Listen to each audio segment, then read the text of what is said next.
তো অনেকেই বলতেছেন ভাই আলটাস নিয়ে কিছু কন, আলটাস নিয়ে কিছু কন।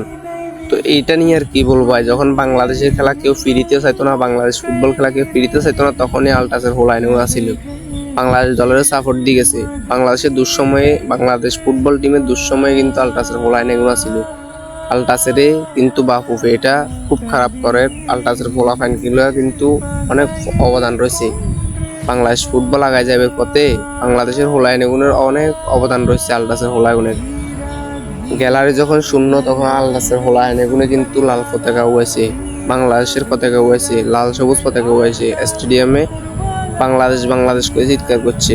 এখন সুসময়ে দেশি বিদেশি প্লেয়ার আইয়ের বাংলাদেশ ফুটবল টিমের সুসময়ে এগুলো বলে যাইলে হইতো না।